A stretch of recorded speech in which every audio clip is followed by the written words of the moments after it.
자, 앞서 이제 저희가 어제 있었던 청와대와 내각의 인사의 총평을 해봤다면 이제 좀 강론으로 좀 들어가 볼게요. 앞서 이제 김 부장님 말씀 듣다가 말았는데 짧게 그 마무리하시고 강론으로 좀 들어가 보겠습니다. 어제 총평을 좀 해보실까요? 다시 한번. 그러니까 제 어저께 특징 중에 가장 큰 게 파격이라 그러지 않았습니까? 네네. 근데 파격이라고 하는데 왜 파격이냐? 기존의 관행과는 다르게 한다 이거죠. 네네. 예를 들어서 여성을 외교부 장관에 네. 그동안 남성의 전유물로 돼 있었고 그다음에 외무고시 출신이 주로 맡아온 네네. 소위 외교부 장관에 여성이면서 외무고시 출신이 아닌 사람을 네. 임명한 게 이제 파격이고 그다음 국가안보실장, 청와대 국가안보실장이 주로 그동안 군 출신이 많이 맡아왔거든요. 네. 그래서 외교관 출신인 정의용 안보실장을 네네. 임명한 것도 이제 새로운 관행이 달라진 거고요. 네, 그 정도 해볼까요? 어차피 또 강론에서 예, 얘기할 예, 테니까요. 예, 예. 자, 진 의원님, 역시 뭐 지금 김 부장께서 말씀하셨습니다만, 설명해 주셨습니다만은 어제 인사의 하이라이트는 뭐니 해도 강경화 외교부 장관 내정자가 아닌가 이런 생각을 해봅니다. 예. 그러니까 저거는 정말 쇼킹한 인사였습니다. 그러니까 여러 가지 이유가 있는데 하나는 뭐냐면 일단 우리가 생각할 때 검찰을 갖다 기수문화라고 하고 뭐 언론사도 기수문화 강하다고 하는데 네네. 더 강한 곳이 외무부라는 말들이 많습니다. 왜냐하면 굉장히 폐쇄적이고 여기는 일단 외시 한번 칠 때마다 뽑는 숫자가 몇 명 안 됩니다. 아하. 그래서 외무고시를 통과하지 않은 외무부 장관을 저는 본 적이 없습니다. 제가 태어난 이유는. 네. 그렇다 그러면 강경화 장관은 두 가지 파역입니다. 하나는 비외시 출신이라는 것도 있지만 네. 여성입니다. 그렇다면 이 유리천장을 깰 거냐인데 네. 여기에 대해서 문재인 대통령은 안전장치를 하나 하긴 했습니다. 아하.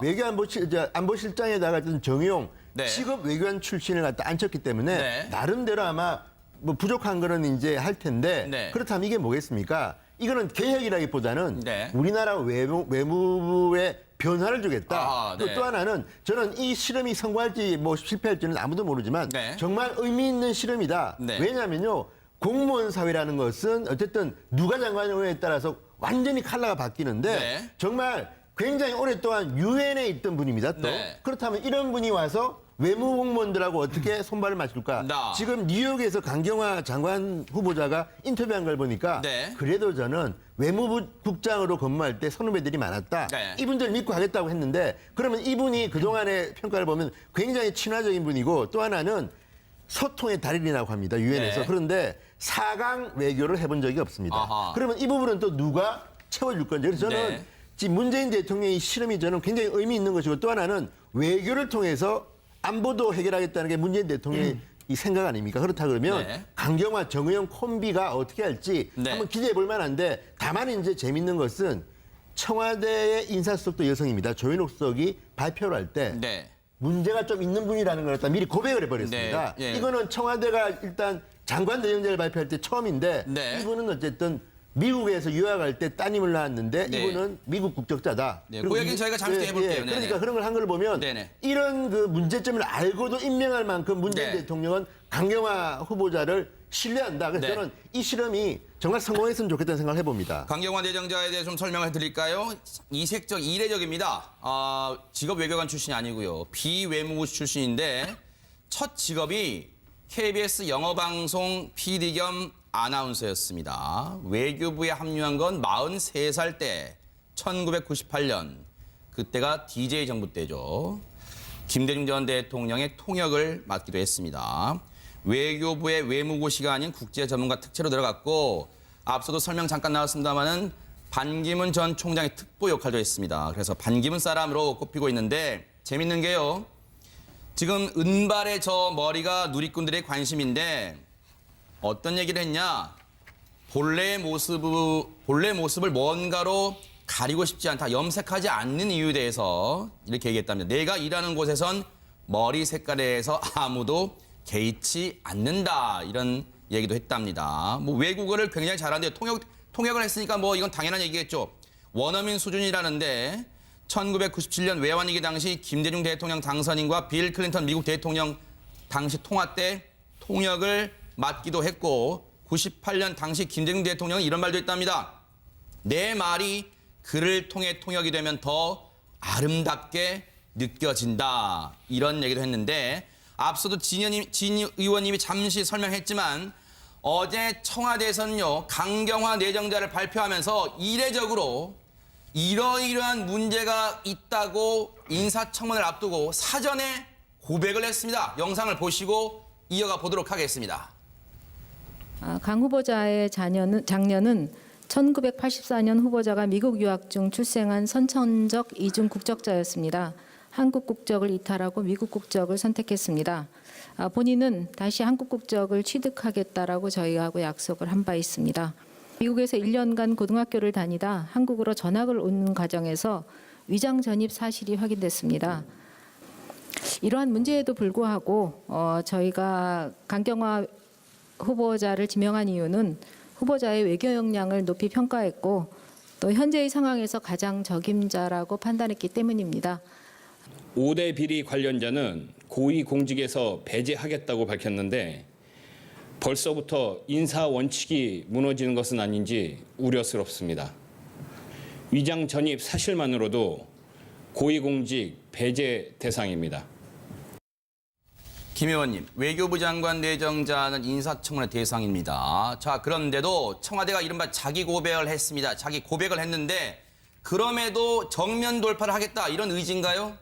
예, 뭐 말씀하셨던 것처럼 위장 전입이라고 하는 것 그리고 딸의 국적 문제가 이중국적 문제네. 이중국적 문제가 있었습니다만 우리가 이중국적이나 위장 전입이나 이런 것들을 문제 삼을 때는 가장 네. 기본적으로는 뭐 병역 면탈과 관련한 문제일 때 그런 거지 않습니까? 근데 이분 같은 경우는 따님의 문제이기도 하고 또 네. 오랜 외국 생활하면서 실제로 원정 출산이 아니라 그 외국 생활하면서 이제 출생을 하게 된 경우인 거고요. 네.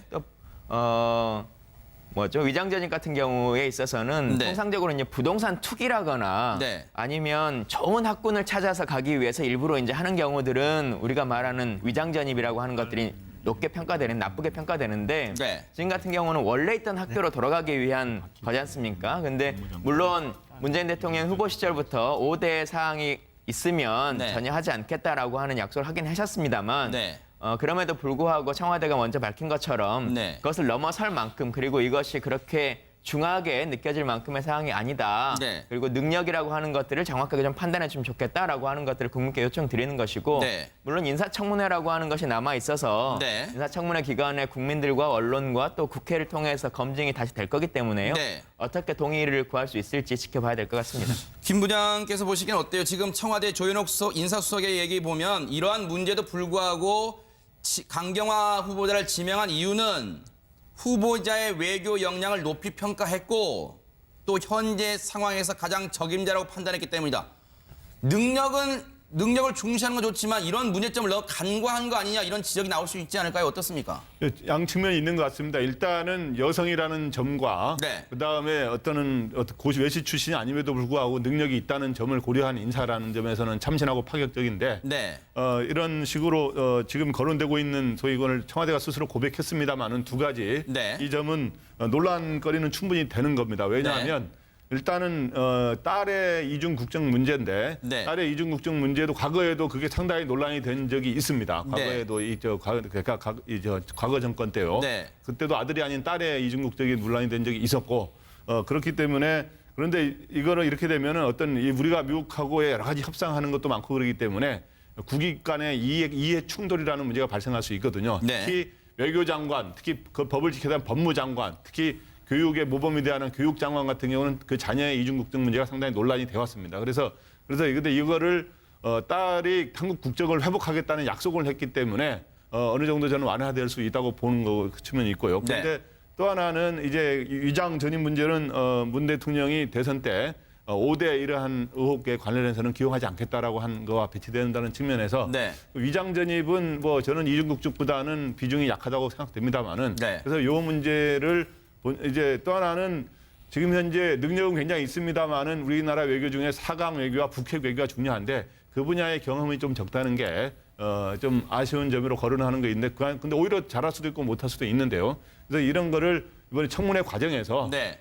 추가로 이런 것들이 충분히 이해될 수 있느냐, 네. 좀 추가로 다른 의혹이 나오느냐 이런 네. 거에 의해서 국회에서 잘 판단을 했으면 하는 그런 생각입니다. 이 변호사님, 결국 능력이냐 도덕성 문제냐 지금 이 얘기인데 이 시청자분들 중에서는 그런 생각하시는 분도 계실 거예요. 거봐, 잘 나가는 사람들은 위장 전입 그리고 자녀 이중국적 문제 또 있었어. 이런 푸념 한숨을 쉬실 분도 있어요. 근데 이 문제를 너무 간과한 거 아니야? 능력이란 배경에 가려서 네. 너무 간과하는 거 아니야? 지적 나올 수 있을 것 같아요. 뭐 충분히 그런 지적은 가능하다고 봅니다. 네. 예를 들어서 이중 국적의 문제로 인해 가지고 과거에 지명자가 낙마한 경우가 여러 차례 있었기 그렇죠. 때문에 그런 눈높이에서 봤을 때는 아마 뭐 그런 것을 문제 삼는 분들도 충분히 있을 거라고 생각을 합니다만은 네. 요번에 이제 지금 지명된 그 강 후보자 같은 경우에는 사실 네. 생활 터전 자체가 미국이었었습니다. 유엔을 중심으로 한 뉴욕에서 오랫동안 살면서 네. 거기서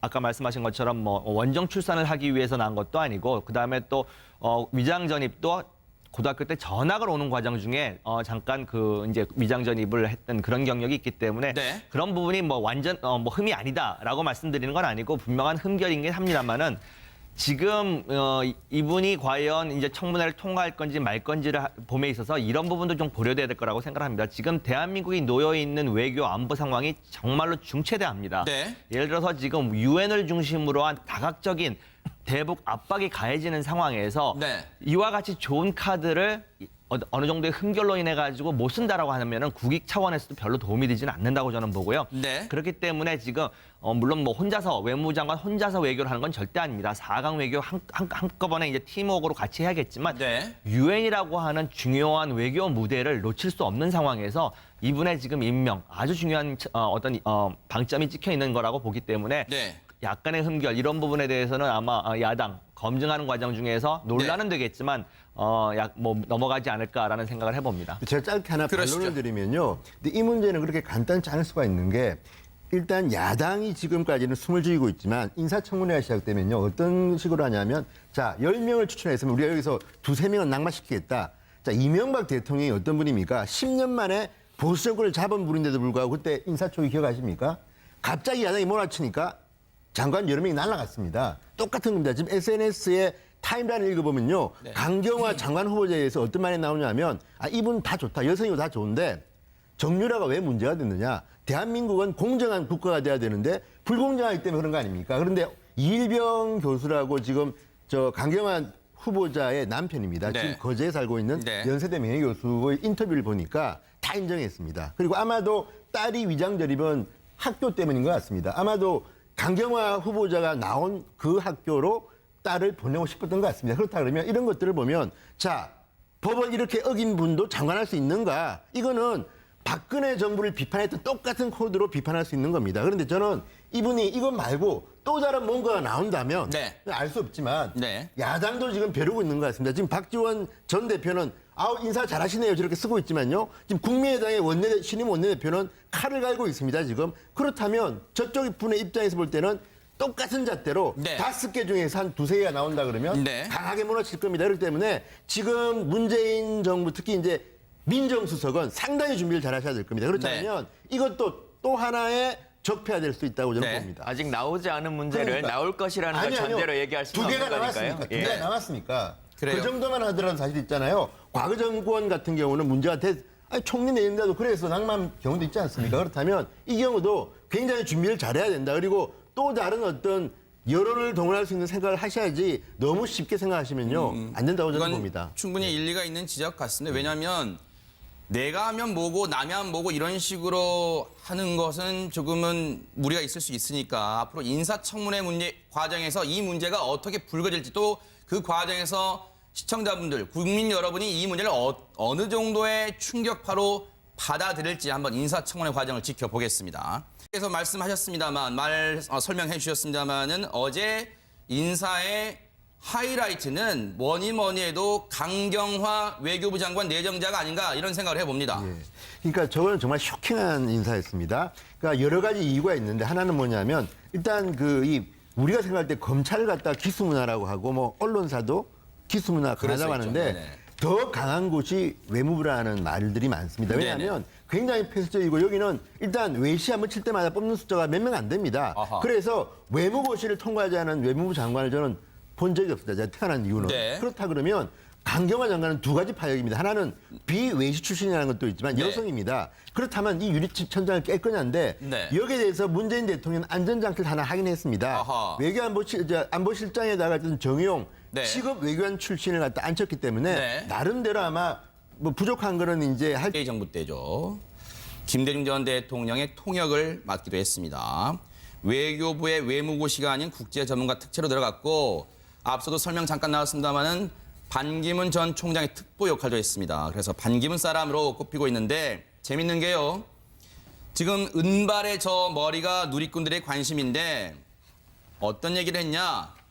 본래의 모습을 뭔가로 가리고 싶지 않다. 염색하지 않는 이유에 대해서 이렇게 얘기했답니다. 내가 일하는 곳에선 머리 색깔에 대해서 아무도 개의치 않는다. 이런 얘기도 했답니다. 뭐 외국어를 굉장히 잘하는데 통역을 했으니까 뭐 이건 당연한 얘기겠죠. 원어민 수준이라는데 1997년 외환위기 당시 김대중 대통령 당선인과 빌 클린턴 미국 대통령 당시 통화 때 통역을 맡기도 했고 98년 당시 김대중 대통령 텐데 네. 그렇다면 이게 뭐겠습니까? 이거는 개혁이라기보다는 네. 우리나라 외무부에 변화를 주겠다. 아, 네. 또 하나는 저는 이 실험이 성공할지 뭐 실패할지는 아무도 모르지만 네. 정말 의미 있는 실험이다. 네. 왜냐하면요. 공무원 사회라는 것은 어쨌든 누가 장관에 따라서 완전히 컬러가 바뀌는데 네. 정말 굉장히 오랫동안 유엔에 있던 분입니다. 또 네. 그렇다면 이런 분이 와서 외무 공무원들하고 어떻게 손발을 맞출까? 나. 지금 뉴욕에서 강경화 장관 후보자가 인터뷰한 걸 보니까 네. 그래도 저는 외무부 국장으로 근무할 때 선후배들이 많았다. 네. 이분들 믿고 하겠다고 했는데 그러면 이분이 그동안의 평가를 보면 굉장히 친화적인 분이고 또 하나는 소통의 달인이라고 합니다. 유엔에서. 네. 그런데 4강 외교를 해본 적이 없습니다. 아하. 그러면 이 부분은 또 누가 채워줄 건지. 그래서 저는 네. 지금 문재인 대통령의 실험이 저는 굉장히 의미 있는 것이고 또 하나는 외교를 통해서 안보도 해결하겠다는 게 문제. 자, 앞서 이제 저희가 그 어제 있었던 청와대와 내각의 인사의 총평을 해봤다면 이제 좀 강론으로 좀 들어가 볼게요. 앞서 이제 김 부장님 말씀 듣다가 말았는데 짧게 그 마무리하시고 강론으로 좀 들어가 보겠습니다. 어제 총평을 좀 해보실까요? 다시 한번. 그러니까 제 어저께 특징 중에 가장 큰 게 제가 파격이라 그러지 않았습니까? 네네. 근데 파격이라고 하는데 왜 파격이냐? 기존의 관행과는 다르게 한다 이거죠. 네네. 예를 들어서 여성을 외교부 장관에 네. 그동안 남성의 전유물로 돼 있었고 그다음에 외무고시 출신이 주로 맡아온 네네. 소위 외교부 장관에 여성이면서 외무고시 출신이 아닌 사람을 네. 임명한 게 이제 파격이고 그다음 국가안보실장, 청와대 국가안보실장이 주로 그동안 군 출신이 많이 맡아왔거든요. 네. 그래서 외교관 출신인 정의용 안보실장을 네네. 임명한 것도 이제 새로운 관행이 달라진 거고요. 네, 그 정도 해볼까요? 어차피 또 강론에서 네. 얘기할 네. 테니까요. 네. 자, 진 의원님. 네. 역시 뭐 지금 김 부장께 대통령이 이 생각 아닙니까? 그렇다 그러면 네. 강경화 정의용 콤비가 어떻게 할지 네. 한번 기대해 볼 만한데 다만 이제 재밌는 것은 청와대의 인사수석도 여성입니다. 조현옥 수석이 발표를 할 때 네. 문제가 좀 있는 분이라는 걸 갖다 미리 고백을 해버렸습니다. 네. 예. 이거는 청와대가 일단 장관 내정자를 발표할 때 처음인데 네. 이분은 어쨌든 미국에서 유학할 때 따님을 낳았는데 네. 이분은 미국 국적자다. 네, 그리고 그 얘기는 저희가 잠시 뒤에 해볼게요. 네네. 그러니까 그런 걸 한 걸 보면 네네. 이런 그 문제점을 알고도 임명할 만큼 문재인 네. 대통령은 강경화 후보자를 신뢰한다. 그래서 네. 저는 이 실험이 정말 성공했으면 좋겠다는 생각을 해봅니다. 강경화 내정자에 대해 좀 설명을 드릴까요? 이례적입니다. 직업 외교관 출신이 아니고요. 비외무부 출신인데 첫 직업이 KBS 영어방송 PD 겸 아나운서였습니다. 외교부에 합류한 건 43살 때 1998년. 그때가 DJ